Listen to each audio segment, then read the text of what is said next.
Welcome back to Blacklit Memory. Tonight's episode takes us far from land, into the open sea.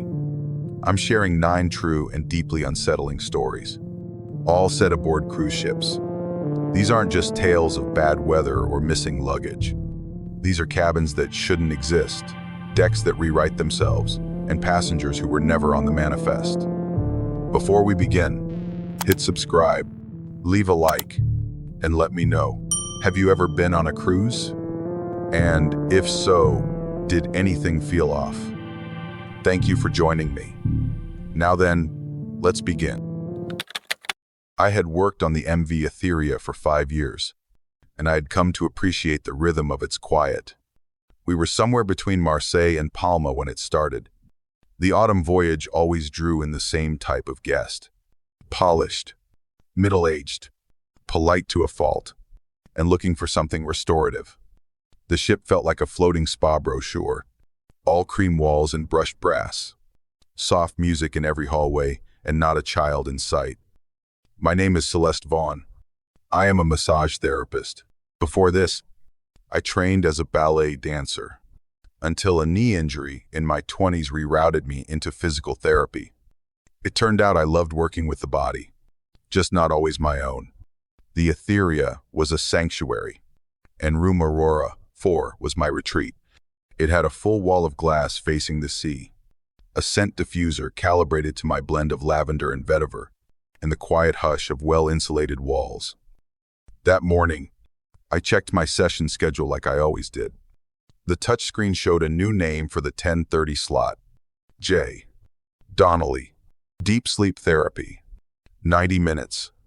That was not unusual in itself. Guests rotated frequently on 7-day cruises. But this was the 3rd time in 3 days that the name J. Donnelly had appeared in the system.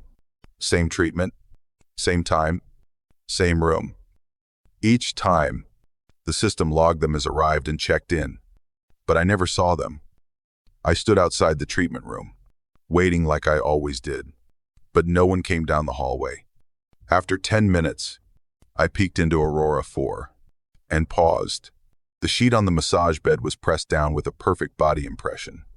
The headrest had the faint circle of pressure where a face would rest. A towel lay crumpled in the bin, slightly damp. The essential oil dispenser had used more product than I had preloaded. Now I know what you might be thinking. Faulty records. Staff error. But I have done this job too long. I know the heat signature of a recently used massage table. I know the smell of skin and sea salt when it lingers under fingernails. That room had been used. But by whom? I had no idea. At first, I assumed it was a glitch in the system. I flagged it gently to the front desk. They told me no one named Jay. Donnelly was scheduled through central booking. They chalked it up to a mistyped entry and promised to clear it from my terminal. But the next morning, the name returned. Same treatment, same time.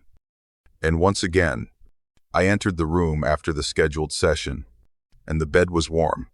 The oils had been used. The fan turned on automatically, as it always did when a session ended. By the 3rd day, I stopped pretending it was nothing. I arrived 20 minutes early. I opened the cabinet in the corner and crouched inside, folding myself beneath the neatly stacked towels. From there, I could see the whole room through the slats in the door. The lights dimmed 10 minutes before the scheduled session. The sound system triggered the start of the deep sleep playlist, a blend of water sounds and sustained piano notes. I held my breath. My hands were sweating against the terry cloth. No one opened the door. No feet walked across the floor, but the massage bed creaked ever so softly. Right then, I felt it. The air changed. The room grew dense in a way that had nothing to do with temperature.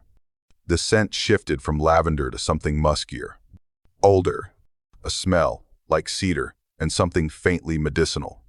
The sound of quiet breathing filled the space. Steady, human, just not mine. When the 90 minutes ended, the lights gently brightened. The music faded. The table released pressure with a soft exhale, like someone had just gotten up. I waited 10 more minutes before I opened the cabinet door. The sheet had a shallow indentation. The towel on the counter had been unfolded and laid flat. The lid to the oil warmer was open. Everything precisely where it should have been, if I had been the one doing the work. But I had not touched a thing. And that was the moment I began to question whether I was the only therapist working in Aurora 4. I brought it up to management. Calmly, professionally, I showed them the appointment history on my terminal.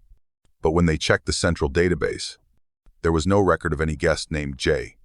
Donnelly on board. The technician who came to inspect the system took one look at my station and frowned. My scheduling unit, he said, had been offline for 2 weeks. Not just disconnected, but frozen, like it had never reconnected to the main server since our last port. Yet every morning, the name returned, at exactly 10:30, and every evening, the logs confirmed the session had occurred. I asked the front desk again, this time more directly. A woman there, older, with kind eyes, took a moment and then said softly, I do remember that name. She pulled up an old log. Joseph Donnelly.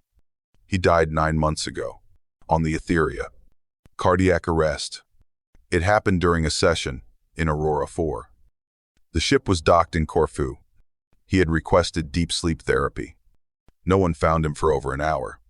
The room was dim and quiet, just as he had left it. She didn't say more, but her face told me enough. The next morning, I canceled all appointments except the 10:30. I needed to know. I entered Aurora 4 at 10, turned off the automatic scent and light systems, and placed a folded towel on the bed. Crisp, white, untouched. I locked the door behind me, shut off the main panel, and sat in the corner with my phone camera on. Silent. The screen turned inward. At 10:29, the overhead lights dimmed. Anyway, at 10:30, the music started.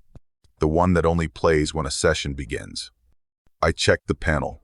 All manual controls were disabled. Something else had triggered it. The air pressure changed again. I felt it in my chest. The kind of hush that falls before someone speaks. Or breathes in. The bed creaked softly. My phone buzzed once. Low battery. And I jolted. When I looked up, the towel I had placed neatly at the foot of the bed was no longer folded. It lay stretched along the mattress, faintly dented where a leg would have been. There was a faint scent of cedar again, and something older, like the remnants of cologne that had long stopped being sold. I whispered aloud, "Why are you here?" No sound replied, but in the silence, I heard a breath, and it was not mine. I left the room in one motion. No cleanup, no reset. Later that night, I went to the spa terminal to delete the remaining sessions under J. Donnelly, but the name was already gone.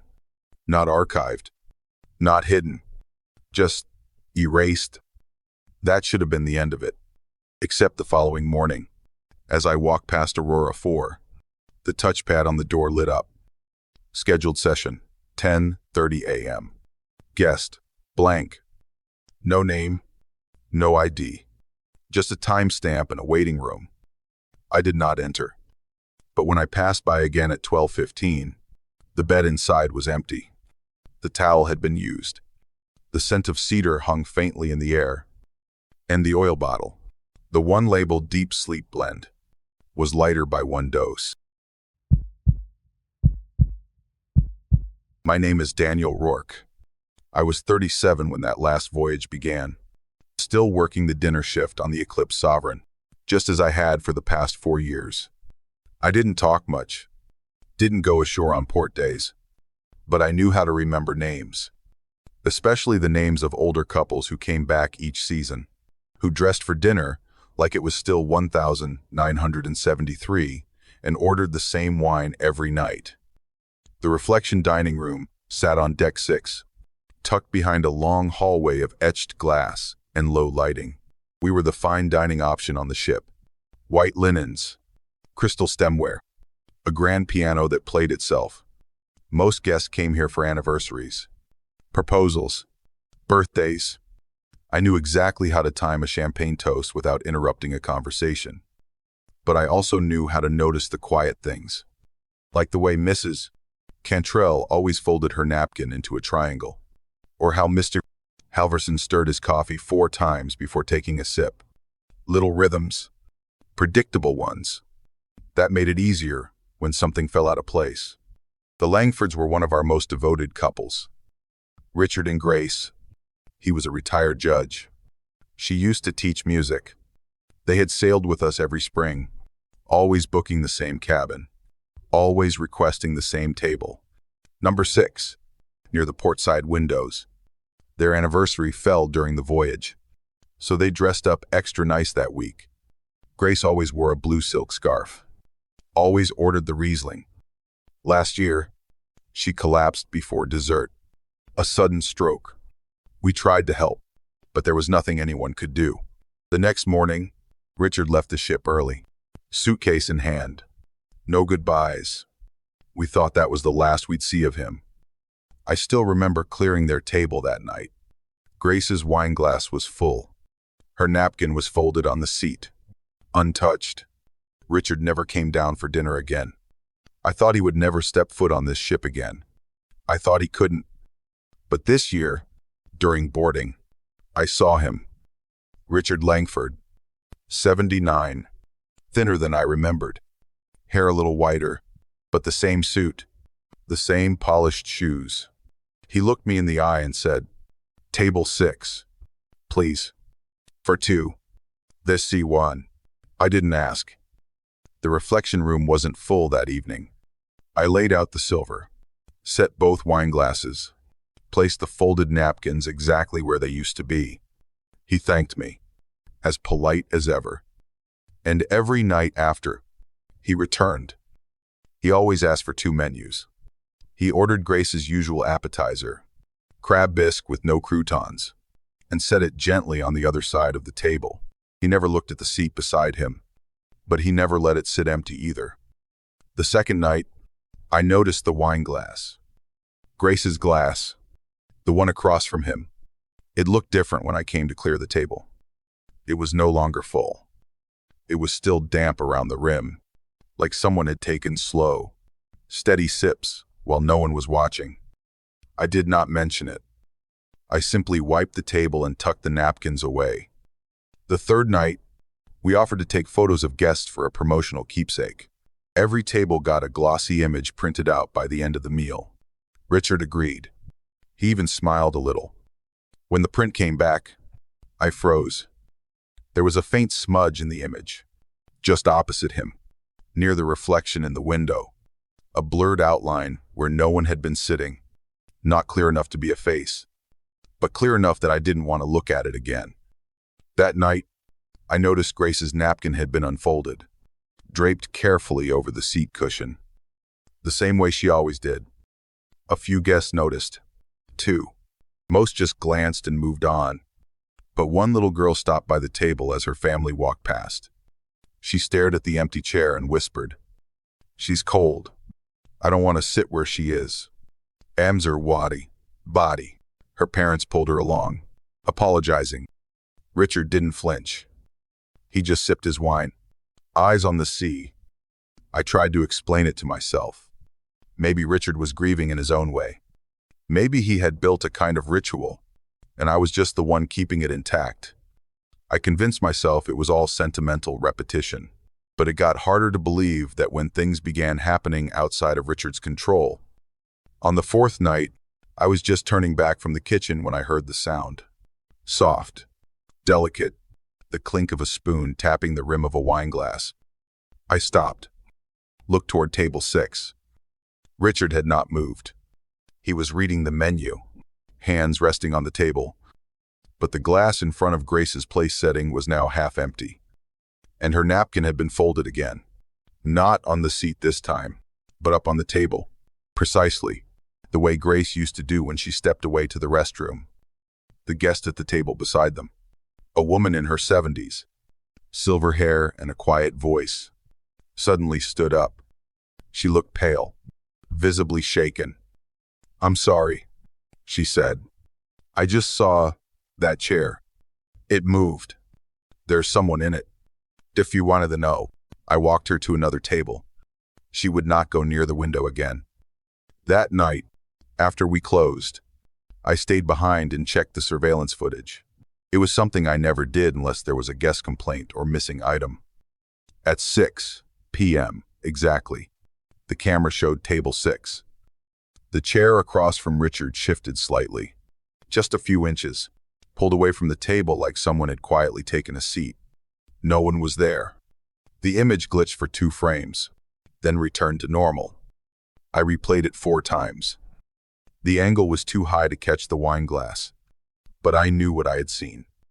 The next morning, the head chef mentioned something strange.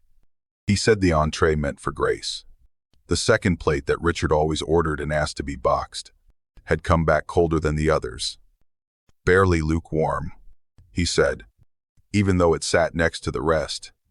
In denies, he laughed it off. But I stopped laughing days ago. On the 6th evening, Richard did not come.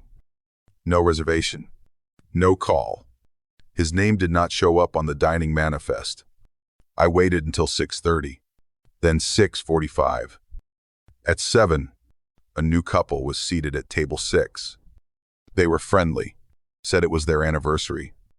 I brought out the menus, poured their water, wished them well. But 5 minutes later, they asked to move. The seat across from me, the woman whispered. It's vibrating, like someone is touching it. In second, her husband added, could just be the ventilation. I guess. And after tans, in the first on. But when I went to check, the napkin on the empty side of the table was already unfolded, laid out flat across the charger plate. I didn't put it there. The other staff said they hadn't touched it. I smoothed it out, set it aside, reset the table. The couple never came back. On the last night of the voyage, Richard returned. He wore a dark suit, older than the one before, a red boutonniere pinned to his lapel, the kind you wear at weddings or farewells. His face looked calm, almost peaceful. I promised her, he said. I told Grace I would eat beside her until I couldn't anymore. Is dated. Well, I nodded. Set the table. Placed the glass in front of Grace's seat. As the pianist started playing a soft melody, I realized I had heard the song before. It was the one Grace always requested on her last night. As the music swells, the chair across from Richard inches toward the table. Slow, steady, as if guided by invisible hands. The wine glass fills halfway on its own. The bottle never moves. I step closer, and there, on the rim, is a faint pink print. Lipstick. The exact shade Grace always wore. Not bright, not glossy. Just soft, familiar, unmistakable. Then the glass tips over. But it does not fall. It tilts and stops midair, like something unseen is holding it, fingers curved around its stem. For a moment, I forget to breathe. My legs weaken, and then the reflection in the window changes. I see her. Grace. Hair silver, eyes soft, smiling toward Richard, just as she did when they danced beside that same table years ago. Then the lights flicker, and she is gone. Only Richard remains, holding his glass, not speaking. If I had not looked away in that moment, I don't know if I would have seen her or sat down beside her instead. After that cruise, I requested to be rotated off table 6. They brought in new furniture, but kept the chair Grace used. Some things, they said, were just easier not to move. A month later, I opened my locker to find a note. Not typed, not scanned, just a simple, handwritten card in careful script. Thank you for always keeping my place. G.L. Now, when I pour wine, I sometimes set an extra glass at the edge of the station. I never explain it, and I never leave it full. Before we step into the next story, if you're still here, still listening, with the lights low, maybe drop a comment. Just tell me where you're listening from. It helps more than you know. All right, let's keep going. I had been aboard the Starlight Horizon for just under a year, but I already knew every creaking hinge and echo in the Bluebell Theater by heart. It was the only children's venue on the ship that still had a proscenium stage and velvet curtains instead of digital panels. We kept things traditional in that space: live puppet shows, soft shoe musicals, story time with real books, no holograms, just laughter, lights, and sometimes tears, but only the kind that faded before intermission. My name is Talia Monroe. I was 33 that season, and the job title on my badge read Youth Program Entertainment Coordinator. A mouthful, but it sounded better than the truth. I used to be a kindergarten teacher. After losing my daughter in a car accident 3 years earlier, I left the classroom and kept moving, from one ship to the next, one contract to the next. I told myself the sea was quieter. Children on cruises came and went. No one stayed long enough for me to get attached. It was on the Starlight Horizon that I noticed something different. During our first matinee show, a low-stakes pirate musical with plenty of slapstick, I was standing near the central aisle, guiding families to their seats. We had 300 children booked for the performance. Yet no matter how full the row got, one seat, B, 13, center left, just behind the technical pit, remained untouched. The first time it happened, I assumed a miscount. The second time, I double-checked the manifest. The third time, I pointed directly at the chair and asked a boy to sit. He looked up at me, puzzled, then turned and chose the seat behind it instead. I asked him why. He said, "I don't like that one. It's already got someone in it. They, deaf, UF, and..." I laughed. You learn not to question the logic of 5-year-olds. Still, I made a note. By the end of the second day, I started tracking it more deliberately. Seat B13 was never assigned directly. It was always the result of reshuffling parents or walk-ins. And yet, every child steered clear. I tried switching the number plate with B15 to test the response. The children still avoided the same spot, no matter what it was labeled. If you've worked with kids, you'll know. They don't lie about what scares them. They just don't have the words to explain it. On the evening of the third show, a girl, maybe 7 or 8, accidentally ended up in B13. I was halfway through cueing the backstage fog machine when I heard a scream from the audience. The girl was clutching her arms to her chest, sobbing uncontrollably. She told her father. Someone sat next to me, but I couldn't see their face. In Will Das, I self these faces. We stopped the show, cleared the aisle. I checked the chair myself. There were small scratches on the right armrest. Short, shallow lines, almost like fingernail marks. The seat had only recently been reupholstered, but the fabric already looked slightly worn. That night, I reviewed the footage from our stage cameras. Nothing unusual, except one thing. Every time the stage light swept across the audience, the spotlight tilted, ever so slightly, toward row B. Even when locked in place, the light should have stayed fixed. After the fourth performance, a little boy handed me a drawing he made during the show. Crayons on craft paper, the kind we hand out during intermission. It showed a theater stage, rows of tiny stick figure kids, and one seat in the center, with a child that had no face, sitting alone, arms folded neatly in its lap. I tried to shrug it all off. Theater chairs creaked. Lights shifted. Kids said strange things. It could have been nerves, or overactive imaginations, theirs or mine. But I could not stop thinking about that one seat, B13, always cold to the touch, even under the heat of the lights, always perfectly centered beneath the main spotlight, as if the stage were waiting for someone else. I requested to be reassigned to the teen program for the rest of the voyage. My supervisor denied it, said we were understaffed, and I was the most experienced with children under 10. I did not argue. I just started arriving earlier and placing a maintenance sign on the seat before guests filed in. The kids still pointed at it and whispered. One girl leaned in close and said softly, "It's back again." I heard it singing.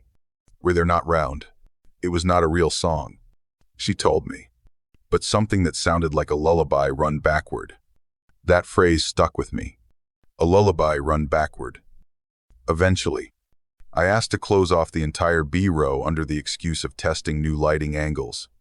The theater manager agreed for 3 days. It gave me room to breathe. I watched from the control booth as the crew guided guests to their seats. The rest of the row stayed empty. But on the third evening, just before the curtain dropped, the spotlight glitched again. Slowly, quietly, the beam shifted until it rested. Dead center, on seat B13. There was no wind, no electrical surge. The panel read manual lock, but the light still moved. That was when I knew I had to face it. On the final night of the voyage, after the last families filed out and the stage crew had packed up, I returned to the Bluebell Theater alone. I kept only the main spotlight on, casting a warm circle onto the dark red seats. I brought a pair of headphones and a handheld recorder, sat down in B13, waited. At first, there was only the soft hum of the ship, the occasional thud of metal expanding and contracting with the ocean's rhythm. Then the light flickered once, twice. The third time, the air shifted. I could feel it. Not cold, just different. In my headphones, a sound emerged, low and grainy, like an old cassette unspooling in reverse. Then a melody, a child's voice, delicate and off-key, singing the tune of Twinkle, Twinkle, Little Star. But every note was wrong. Inverted, it bent inward like a loop folding on itself. The chair beside mine began to tremble. Not a lot, just enough to feel the vibration through the seat. Something was sitting next to me. Then, a giggle, so close I felt it brush my ear. I stood up, or tried to. The armrest of B13 felt stuck, as if held. The moment stretched long and silent. Then, without warning, every light in the theater went out. I fumbled forward, hitting the aisle, then the door. It would not budge. Emergency lighting failed. I pounded my palm against the release panel. My own voice echoed back, not as a shout, but as a whisper, higher, childlike. If I had not remembered the manual door release hidden behind the lower panel, the one we train for but never use, I would still be in that room. Or worse, I would be in that seat. My name is Aaron Delaney. I was 29 when this happened, working my second year as a cabin steward aboard the Pacific Valor. Most people think room service means fluffing pillows and folding towels into swans. But on a ship that used to be a military hospital, the bones of the place still held something colder, something less forgiving. I signed up for the 6-month contract to save money. My mom was sick back home, and I had dropped out of engineering school to take care of her. Once things settled, this job was supposed to be my restart. Quiet work, a clean bed, and time to figure out what came next. The Pacific Valor was massive, 3,400 passengers at full capacity, a floating resort, but parts of it still carried the shape of its past. The deck was one of those places. It was made up of more than 150 interior cabins. No windows, narrow walls, dim lighting, and carpet that never quite lost the smell of old bleach. That was my section. I walked the same halls every day, checking turn-down schedules, delivering towels, restocking carts. The deck hardly changed. Guests came and went, but the halls remained. Until the 4th day of our route, when I noticed something strange. Cabin D, 514. It was listed as unoccupied from the start of the trip. No guests, no assigned crew. But every morning, as I passed it at exactly 7:03 a.m., the door was slightly open, just an inch, just enough to notice. The first day, I assumed someone had been in there, A tech. Maybe. I knocked once, waited, then peeked inside. It was spotless. The bed was made. The floor was clean. The desk had no dust. But the nightlight by the bed was glowing a faint amber, and the blackout curtain on the inside wall had been pulled halfway open, just enough to suggest someone had woken up recently. I closed the door, logged it as a maintenance check, and moved on. The second day, same thing. Door open, curtain drawn, same faint light on. The third day, I slowed down, watched the digital lock just above the handle. No blinking light, no sign of access. The door should have been closed. And yet, at exactly 7:03, it was open by 1 inch. I used to think this job was all about quick hands and deaf ears. But after the third day of seeing that door open at the exact same time, I realized I had been asking the wrong question. Not who was opening it, but why it always happened at the same hour. On the fourth day, I left a folded slip of paper just under the crack of the door before I finished my shift. Nothing special, just a test. If the door opened again, the paper would shift. The next morning, 7:03, I rounded the corner, heart thumping harder than I expected. The door was open. The paper was gone. I bent down and found it 3 inches to the left, folded differently, as if someone had picked it up and placed it back without thinking. That afternoon, I approached Ben from maintenance, one of the few techs I trusted. We accessed the electronic lock logs for D514, something only a few of us could do. The data showed nothing. 4 days. No swipes. No card entries. No maintenance override. The room was supposed to have been sealed since port. The fifth morning, I stood by the wall across from D514, pretending to check my cleaning cart. At 7:02, the hallway was silent. The lights above flickered once, something that always happened during the HVAC cycle reset. Then, right on time, I heard it. Soft footsteps. Not in the hall. From inside the cabin. Then the door handle turned. Slowly, quietly. I didn't wait. I walked away, fast, trying not to run. When I reached the corner, I heard the door close behind me. A heavy, deliberate click. But when I looked back, no one was in the hall. That was the moment it stopped feeling like a technical glitch. It started feeling like something was waiting. I went to my supervisor the next morning, told her something was wrong with the lock on D514. She nodded politely, tapped a few keys, and said it was probably just a misfire in the old sensors. That cabin's been out of rotation for a while, she added. Just flag it for maintenance. Bays, but I had already done that 3 times. That night, I stayed after my shift and pulled the hallway camera log for the deck. Only a handful of us had access. It was an old system, barely upgraded from when the ship served as a hospital transport. I queued up the timestamp from that morning, 7:03 a.m. The footage twitched.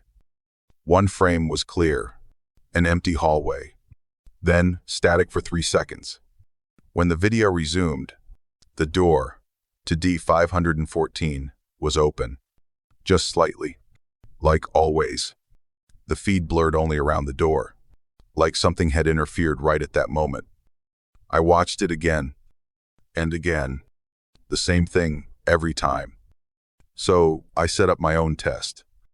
I placed a small motion sensor just outside the door that night. Nothing fancy. One of those stick-on models you could get at hardware stores, barely larger than a thumb.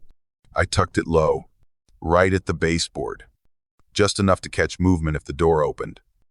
The next morning, it was gone. No motion alert, no battery, just a faint patch of cleaner carpet where it had been. I walked away fast, heart pounding harder than I wanted to admit. The hallway still looked empty, too empty. That afternoon, I saw Ben in the stairwell. I told him everything, about the paper, the steps, the footage. To his credit, he didn't laugh. Instead, he said, let's go check it together. Middle of the day. No surprises. He's noting this. Number 12. We waited until noon. No guests in the corridor. Just silence and the dull hum of the ship's ventilation. I opened the door with my override key. The room looked normal. Perfectly made bed. Desk cleared. Floor vacuumed. But on the bedside table was a breakfast tray. One I hadn't delivered. Still warm. Tag attached. It read, Room Service. D. 514. Requested for tomorrow. 7 a.m. Ben picked it up, stared at the tag, then looked at me.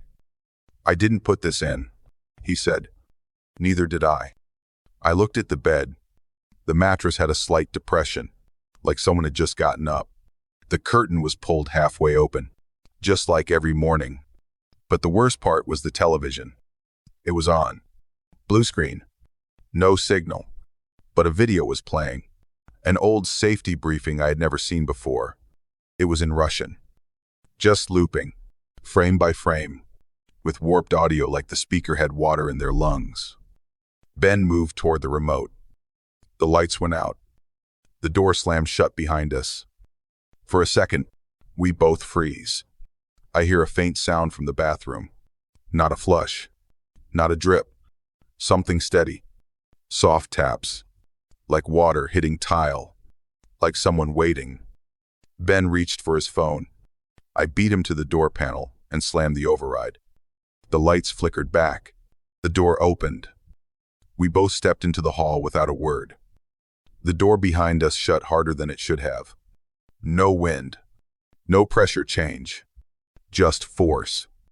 We did not go back that night. The next day, I tried to file a report. Officially. The supervisor skimmed it, nodded, then told me not to worry. That cabin's flagged for sensor replacement. She said, you're not assigned to that corridor anymore. Let it go. Anyway, cart deck. But I couldn't. I started watching the hallway from the staff lounge cameras. Quietly. Just a few minutes each morning. And every day, the same thing happened. At 7:03 a.m., the image glitched. Then the door creaked open. Nothing ever came out. Nothing went in. But the timing was perfect. One night, I checked the logs for my own keycard. We're supposed to swipe in and out for every shift. Every task. The log showed that at 7:03 a.m. that morning, my keycard had opened cabin D 514. I hadn't been anywhere near it. That night, I found my keycard on the floor of my room. I don't remember dropping it. That was the moment I knew. This thing wasn't about who opened the door. It was about who belonged inside. The next morning, I woke early. Sat outside the door from 6:55 on, card in hand. The hallway was empty. Silent. At 6:59, nothing. At 7:01, I felt it. The pressure shift. The kind of sensation you get when an elevator arrives behind you. At 7:03, the lock clicked.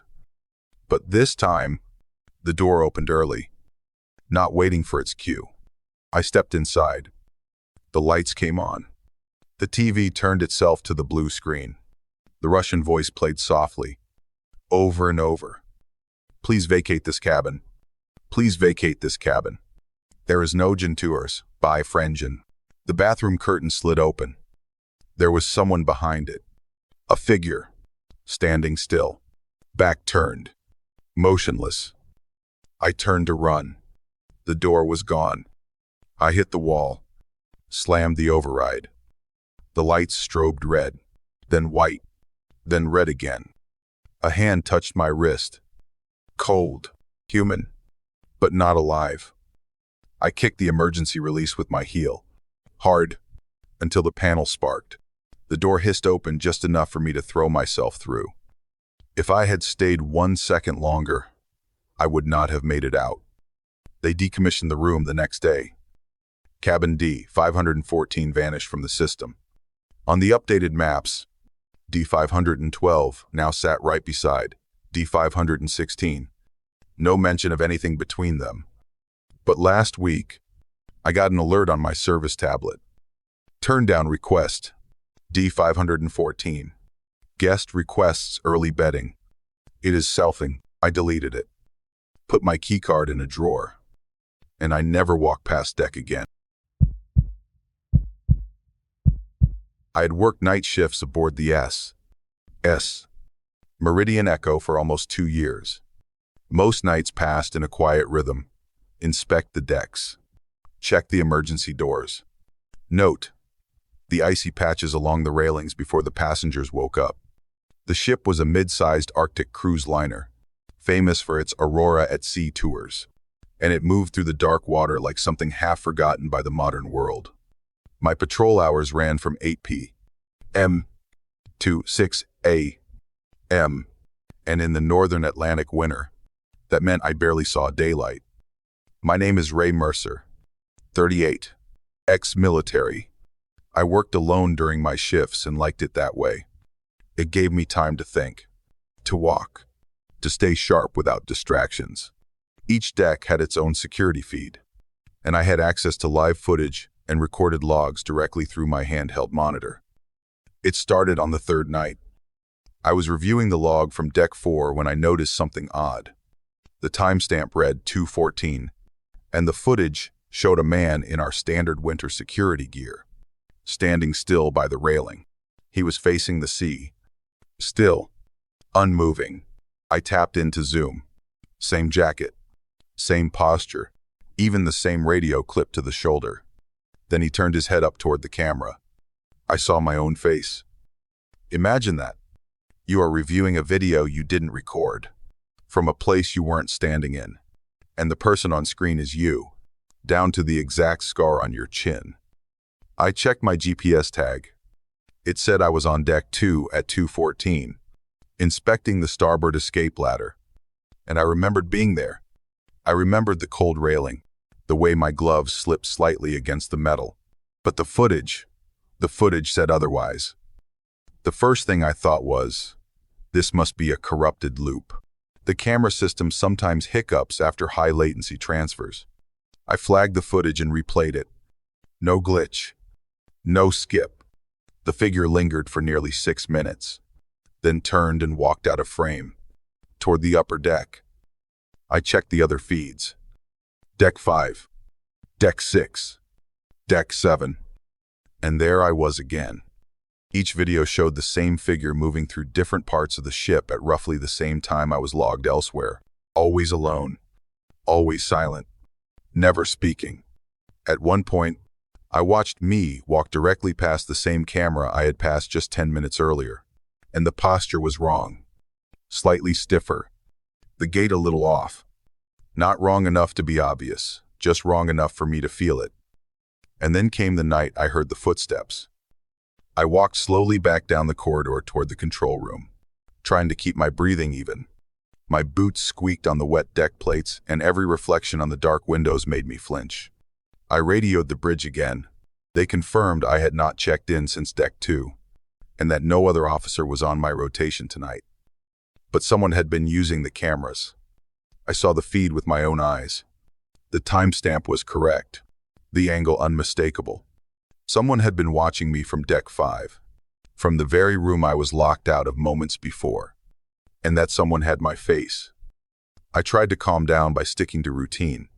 I walked my scheduled rounds through Deck 6, counting the emergency lights and checking the doors. Halfway through the hall, I heard the faint sound of boots behind me.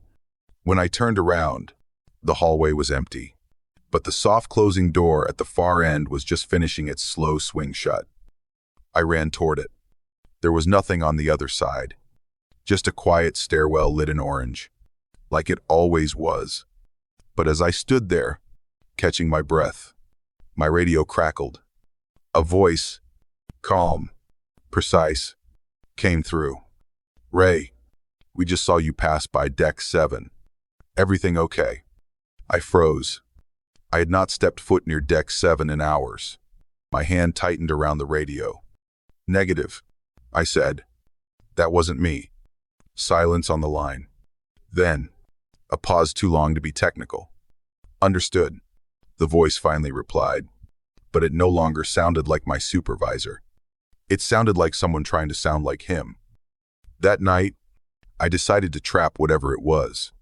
I rerouted one of the Deck 7 cameras to feed directly to my tablet and positioned myself at the entrance of the upper viewing deck at 3. At 3:14, the camera flickered. At 3:16, the feed showed a man in uniform leaning against the rail, breathing visibly in the cold. My uniform, my stance. I radioed in. Visual confirmation. Impersonator on Deck 7. I am on Deck 5. Repeat. I am on Deck 5. The reply sent a chill down my spine. Ray, they said, you are on Deck 7. I just saw you walk past the main corridor window. You waved. I had not waved at anyone. I rushed back to the security hub. When I arrived, the door was cracked open. I had locked it myself earlier. Inside, the main monitor was playing back footage of Deck 5 at 3:16. It was me, standing, watching the camera. The timestamp was perfect, but I knew where I had been. At that point, I did not know what was worse, that someone was copying me perfectly, or that the system could no longer tell the difference. That one hit a little different. If these stories mean something to you, leave a like, subscribe, or share this video with someone who'd stay up to hear it too. And if you've got a true horror story of your own, my email's in the description. Now, story 6. I boarded the Ocean Crown from Yokohama on a humid afternoon. The port was crowded with couples and retirees pulling compact luggage behind them. I stood out, I think, with my solo carry-on and oversized travel tote. First trip alone, first time on a cruise, and technically, my first assignment post-breakup. My name is Morgan Avery. I work as a travel editor, mostly copy editing, sometimes freelancing articles if they fall through the cracks. This trip was supposed to be both a soft reset and a story. My boss had said, just write about quiet seas, or noodles in Vietnam, whatever helps you forget him. Their Wayson's cabin, 9,228, was compact, clean, and more beige than I liked, but it had a private balcony and a chair that faced the sea. I always take pictures of hotel rooms the second I walk in. Habit. I like knowing where everything is. I took 4 photos that first hour. Bed, desk, closet, then a wide shot from the door. It was only after dinner, when I unzipped my suitcase and started unpacking toiletries, that I noticed it, a pair of sunglasses. Oval frames with thin brown gold rims. They were resting on the vanity, neatly aligned with the edge of the mirror. I didn't bring them. They were not mine, and I had not seen them in the room earlier. At first, I assumed they were a leftover from a previous guest. I checked the room's welcome packet for a list of included items. No sunglasses. I picked them up with 2 fingers and turned them over. No brand logo, but they looked expensive. Slightly smudged lenses. And here's the thing. I didn't feel afraid. Not yet. Just slightly annoyed. Like someone had stepped into a clean line I'd drawn. I put the glasses in the drawer and shut it. Told myself I'd hand them to guest services the next morning. Looking back now, I should have called them immediately. The next morning, I did what I said I would. I brought the glasses down to the lost and found. The crew member smiled politely and took them without hesitation. We'll log it, she said. That was that. But it wasn't. That night, after a drink and a forgettable comedy show, I returned to my cabin. I took off my shoes, reached for my toothbrush, and froze. The sunglasses were back, sitting in the exact same spot on the vanity. I checked the drawer. Empty. Checked the door. Locked. Checked my phone photos from the night before. In the ones taken before dinner, the vanity was bare. Nothing on it. I laughed. A dry little laugh that meant I was not ready to deal with this. Maybe I forgot and left them out. I whispered aloud, which made it worse somehow. The next night, I locked the sunglasses in my suitcase. I zipped it closed and took another photo, just to be sure. Morning came. I sat up in bed. It stretched, and there they were, lying on my pillow, like someone had gently placed them next to my head. This time, I did not touch them. I just stared. My fingers hovered near them, but I couldn't bring myself to pick them up again. The metal bridge seemed colder than it should have been. I skipped breakfast, just stayed inside and scrolled through my old photos, again and again. In every one, before that first night, there were no sunglasses. That was when I began to feel something change. Not just a misplaced item anymore. Something unwanted had entered the room, and no one else knew it existed. I decided to sleep somewhere else. There was a quiet little reading lounge on deck 7 near the library. I told myself I needed a break from the cabin, from the sea air, from the creeping sense that something was wrong. A woman I had chatted with earlier, Melissa, agreed to sleep in my room for the night. We both laughed about it at first. I even texted her before bed, if the glasses move, throw them off the balcony. She replied with a thumbs up emoji. The next morning, Melissa returned my keycard and said, "Nothing weird. Room was fine." But then she paused. "Except, I think someone stood on the balcony for a while. I thought it was your coat at first. But it moved. They are getting to section of baddie. I did not own a coat." That evening, I set up a small travel cam I had brought for work. Just a basic motion sensor device. No night vision, but it worked fine in low light. I placed it facing the vanity, lens fixed squarely on the desk where the glasses had reappeared. Then I left, slept on a bench near the gym, barely shut my eyes. The footage the next morning was grainy. Around 2:43 a.m., the camera activated. The room looked still. The curtains barely moved. But then, on the screen, the sunglasses slowly rotated, as if someone had turned them to face the door. I stopped the video, sat with that image a long time. Nothing else happened. Just that one quiet motion, as if they were waiting. I asked to switch cabins, paid the fee, moved to deck 11. The new room felt brighter, more open, a different steward, different hallway scent. I didn't unpack much, just essentials. Left everything else zipped in my bag. 2 full days passed with nothing unusual. I started to breathe again. But on the third night, I reached into the pouch where I kept my passport and felt something soft. A small, gray microfiber cloth. Same size and material as the one used to clean glasses. No logo. No fold lines. I did not put it there. My heart sank. I opened the drawer beside the bed. There they were. The same sunglasses, neatly aligned with the mirror's edge, as if this room had always been theirs. I sat down and stared at them. "Why?" I asked aloud. There was no answer. Of course.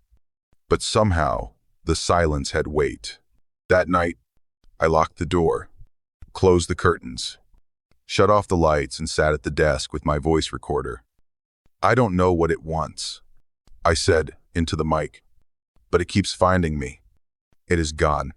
At 3:17 a.m., the desk lamp clicked on by itself. I grabbed my phone, hit the camera icon, and saw a live stream feed from my own cabin. The image showed me sleeping. But something was wrong. On screen, I was lying still, arms tucked neatly beneath the blanket, and a pair of sunglasses rested on my face. I reached for my nose.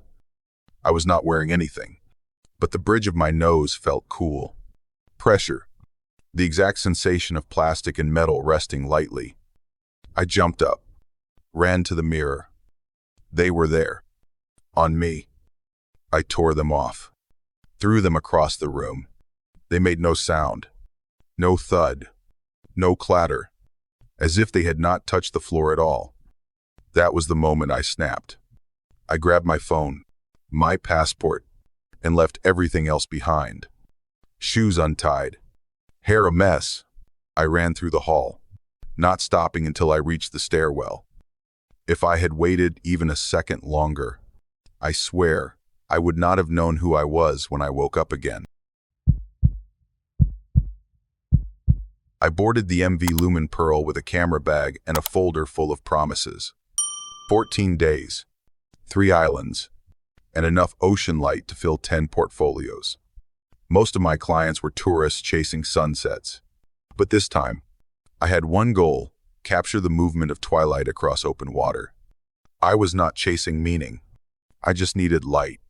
My cabin was on deck 7, which gave me quick access to the upper viewing decks. I had requested it specifically. Deck 8 had the best angle for sunset reflection. The ship itself was designed for leisure: open balconies, glass staircases, curved lines in chrome and teak. Even the breeze at night felt curated. But sleep came in fragments. I'd always had trouble with time after dark, ever since the car accident when I was 10.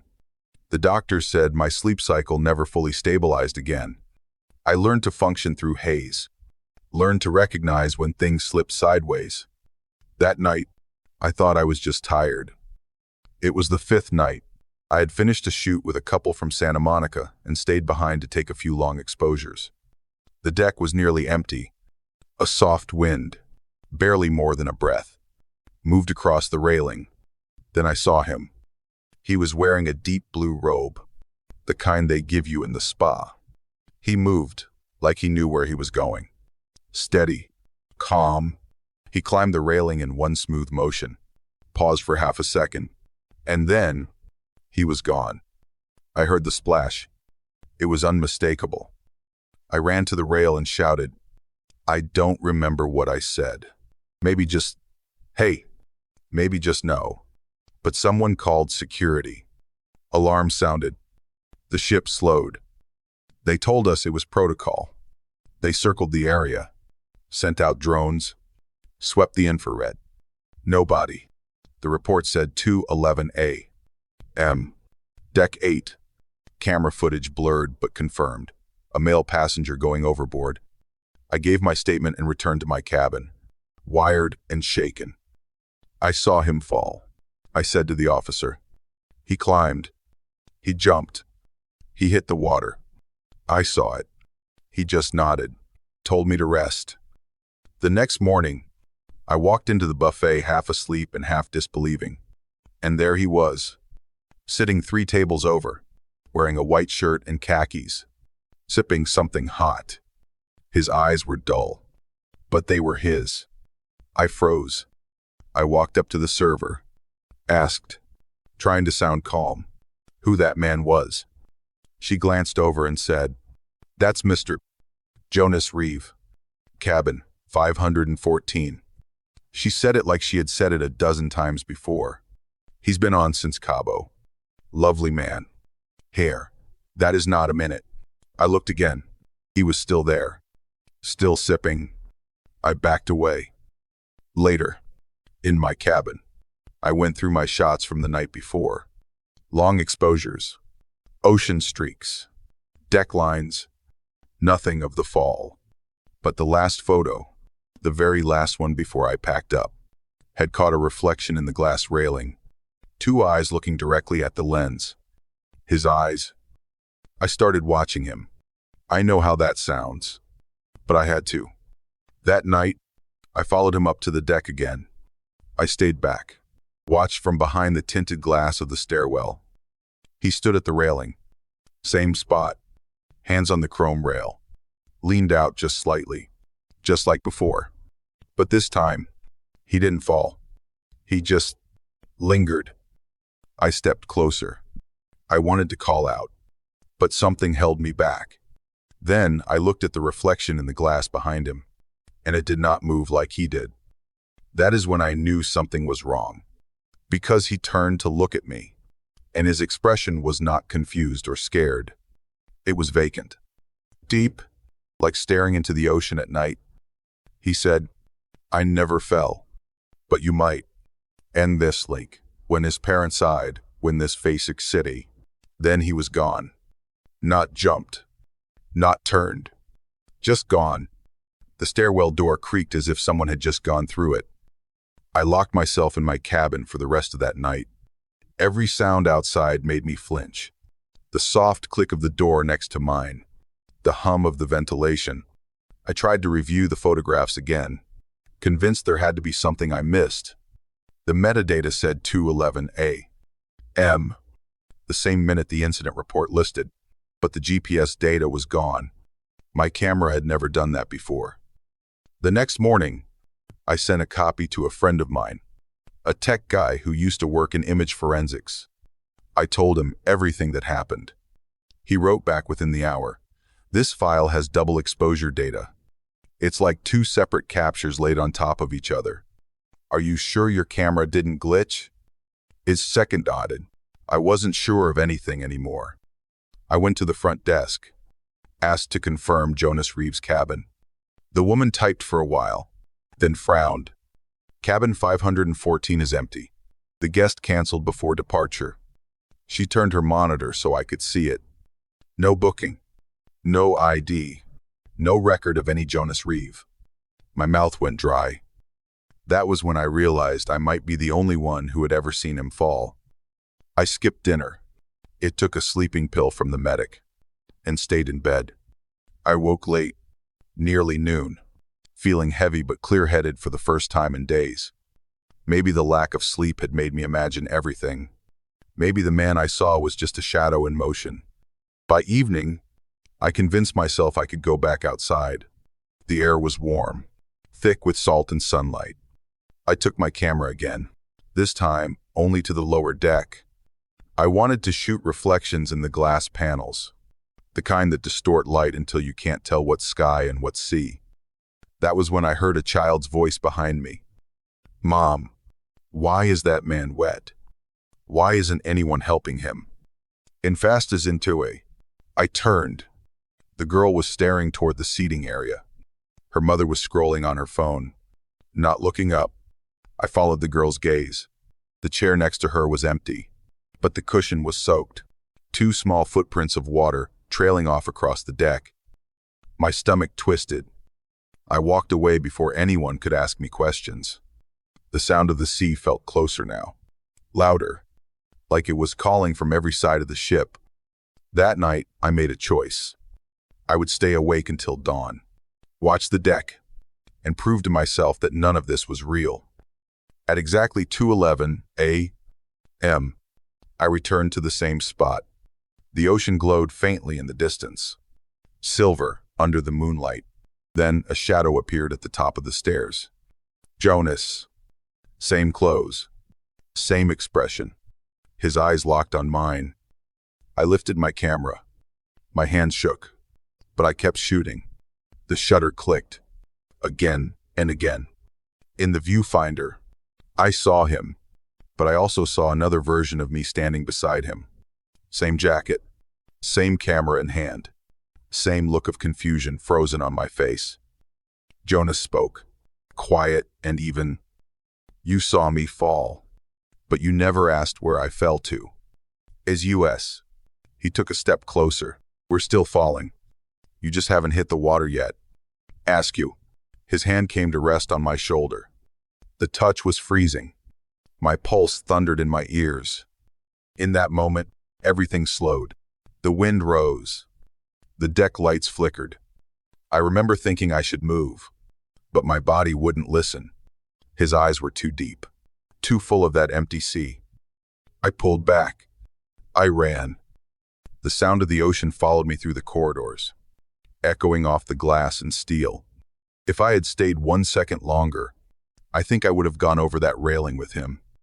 I quit photography after that trip, sold my camera, canceled my social media accounts, changed numbers. When I got home, I tried to forget. But a month later, I opened the memory card from that night. Every image was blank, except one. Jonas was standing at the railing, eyes fixed on the horizon. Behind him, in the reflection of the glass, a second version of me was falling backward into the sea. Now, whenever I look down at water from a pier or a dock, I see a face looking up. It is calm, steady, and waiting. and it never blinks. I started my contract aboard the Celestia Nova 2 days before launch. A 10-day voyage across the Pacific from Seattle to Kodiak, then back. The ship was brand new, heavily marketed as the most advanced vessel afloat. Smart security, facial recognition, real-time risk detection. Every surface gleamed, and the air smelled faintly of eucalyptus and polished steel. My workspace was down on deck B1, just above the engine rooms, in a small tech control suite with humming servers and a wall of screens. I was Leah Martin, 29, software engineer under contract with the ship's AI division. I wasn't part of the main crew. No uniform, no mingling, just me, a schedule full of back-end diagnostics, and a keycard that buzzed open, the one room nobody visited voluntarily. I preferred it that way. The camera system was my main task. Smart feeds ran on staggered refresh intervals. Not exactly live, but close. I ran delay, diagnostics, and image sync checks, making sure timestamps and behavior tags were properly logged. It was boring, meticulous work, but I liked the quiet. Until day 3. I was reviewing the feed from Stairwell D. Deck 10. The timestamp said 1:32 a.m. A man in his 60s in a white windbreaker moved down the steps, then suddenly slipped. His foot hit the edge of a stair. He twisted sideways, and his back slammed into the railing. He grunted, tumbled forward, and disappeared out of frame. I jumped up and called security. They checked the location. No incident reported. No one injured. 5 minutes later, the same man slipped in that exact way, at that exact spot. And this time, a nurse was called. Sprained wrist. Minor shock. The moment hung in my chest. I replayed the earlier footage. Checked every timestamp. It had shown the fall before it happened. I chalked it up to a corrupted loop. Something mislogged, maybe cached, until it happened again. The next night, I saw a red wine glass tumble from a tray in the lounge area, splashing a woman's dress. It looked odd, like her body had not quite arrived in the frame when the spill happened. I checked live footage. Nothing had occurred yet. 5 minutes passed. She walked by. A tray snagged a chair. The wine spilled exactly as I had seen. The odds of 2 false positives happening in sequence, 5 minutes ahead, with full behavioral match. Practically 0. I didn't sleep. I began tagging the feeds that ran out of sync. Most came from decks 10 and 11. The upper levels, where satellite signals sometimes lagged, I ran packet diagnostics and delay buffer checks. Still, the feed kept showing me glimpses of things that had not happened yet. Then came the moment that rattled me. At 2:14 a.m., a feed from the cold storage hallway flickered and froze on a single frame, a figure pounding on the inside of the freezer door. Mouth open, hands red. I pinged the kitchen. They found nothing. The door was locked. Light off. At 2:19 a.m., the backup chef was pulled out, unconscious after being trapped during a restock. Mild hypoxia. No one had noticed him go in. I stared at the image log. This was not a glitch. The system was showing me real footage. Just ahead of time. Still, I kept telling myself it was coincidence, until it showed me something else. At 3:42 a.m., a new camera view from hallway F8 pinged red. I opened the feed. There I was, face down on the floor, not moving. A smear of something dark near my shoulder. Lights flickering. A drag mark traced back from a corner I could not see. The timestamp read 3:47 a.m., 5 minutes from now. And on my wrist was the white hair tie I had only just slipped on minutes ago. I froze in place, watching the screen, my body on the floor, unmoving. That drag mark. The overhead lights blinking in intervals I recognized. We had been logging flickers in that hallway all week. I looked at my wrist. The white hair tie was still there, I printed the frame from the feed. My hand trembled slightly as I folded the paper and slid it into my back pocket. The screen still showed me, still lying there, still 5 minutes away. I bolted out of the control room, skipping the elevator, taking the stairs up 2 decks to reach hallway F8. My footsteps echoed against the walls. I kept checking the time on my phone. 3:45 a.m. I passed the service pantry, turned left. The hallway was quiet, empty. I kept walking. When I reached the corner near camera 108C, the one from the feed, I stopped breathing. The fluorescent light above buzzed, flickered once, then again. I stepped backward. No one appeared. Nothing dragged. I was still standing. But on the floor, just ahead of me, faint and drying, was the shape of a smeared footprint, pointed in the direction I would have fallen. I didn't scream. I ran. Back in the control room, I shut off all feeds from Deck 8, blocked the logs, pulled power on the recorders for that sector. When the screens went black, my heartbeat slowed, just a little. The image of myself crumpled on the ground still burned behind my eyes. I messaged engineering. No signal. Of course. For hours. I stayed in the control room, monitoring nothing. I taped the printed image to the side of the desk, just in case I started thinking I had imagined it. The next day, I avoided Deck 8 entirely. I worked in the upper atrium, where the light was constant and no cameras covered the benches. Midday, I tried reporting the anomaly to the bridge. The tech officer I spoke with just blinked. "There is no such footage," he said. "That feed does not record to cache. There's no storage there at all. US not was out." But I had the printout. That night, an older technician I had barely spoken to before sat beside me in the staff lounge. He stirred his tea and said softly, without looking up, "Every ship has zones like that. Temporal noise. Places that slip. That's supreme." I asked him if he'd seen it too. He only nodded. The final straw came 3 nights later. I checked the system one last time before logging off. All black screens. Except one. Camera 119D. Aft corridor. It showed me, standing at the edge of frame. Then I turned, looked into the lens, and stepped away. The timestamp was dated 2 days in the future. I shut everything down, disconnected the logging server, removed my credentials from the system.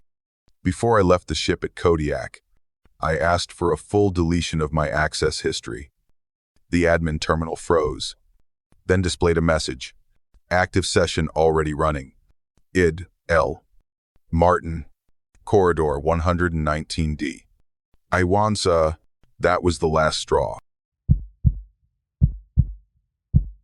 I boarded the MS Arcturus Vale as a volunteer coordinator, which is just a fancy way of saying I helped people find their cabins and made sure their luggage didn't vanish between decks. In return, I got a free ride to Antarctica. Not a bad trade for someone like me, who has always been obsessed with ship architecture. I carried a thick paper map of the vessel everywhere I went, annotated with personal notes and stairwell quirks, because digital ones never capture what the eye can feel. This ship was a hybrid of eras. The forward half gleamed with brushed metal and LED lighting, the kind of sterile opulence cruise lines love to boast about. But the rear had been retrofitted from an older hull. Darker paneling, narrower hallways, doors that creaked rather than slid. It had charm, but also a kind of muffled weight, like memories had sunk into the walls. The anomaly started on day 2, when an elderly woman named Miss Rhonda Ellis handed me her ticket and said, quite matter-of-factly, "Cabin L22. Dear, I hope it's been cleaned." I nodded automatically, but the moment I looked at her ticket, my eyes narrowed. L22. There was no L deck. Not on the map. Not in the digital directory.